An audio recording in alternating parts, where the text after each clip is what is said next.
गोपीनाथराव मुंडे एक नेता जो मातीशी जोडलेला होता, एक कार्यकर्ता ज्याचं आयुष्यच लोकसेवेसाठी झिजलं. 1949 साली बीड जिल्ह्यातल्या परळी या छोट्याशा खेड्यात जन्मलेल्या मुंडे साहेबांच्या वाट्याला लहानपणापासूनच संघर्ष आला. पण या संघर्षातूनच उभा राहिलं एक झुंजार नेतृत्व.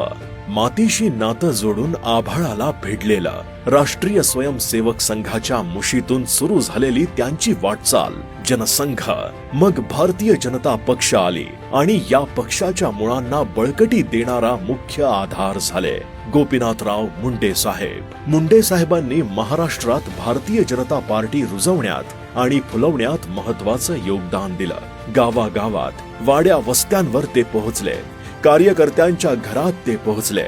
माझ्यासारख्या हजारो नव्या कार्यकर्त्यांना त्यांनी तयार केलं, संघटनेला बळ दिलं आणि पक्षाला ग्रामीण महाराष्ट्रात पाय घट्ट रोवून दिलं. मुंडे साहेब नेहमी म्हणायचे, पक्षापेक्षा मोठं काही नाही, आणि हे त्यांनी त्यांच्या प्रत्येक कृतीतून सिद्ध केलं. विरोधी पक्षनेता असो किंवा उपमुख्यमंत्री, त्यांनी आपली भूमिका कधीच सत्तेपुरती मर्यादित ठेवली नाही. ते जनतेसाठी लढले, कार्यकर्त्यांसाठी झिजले. 2014 मध्ये केंद्रात पंतप्रधान माननीय श्री नरेंद्र मोदीजींच्या नेतृत्वात सरकार आलं आणि मुंडे साहेबांच्या वाट्याला ग्रामीण विकास मंत्रालय आलं.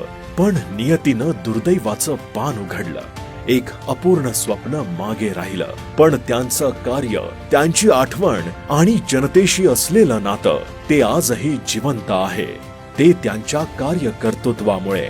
आदरणीय गोपीनाथराव मुंडे साहेबांना शतशः नमन.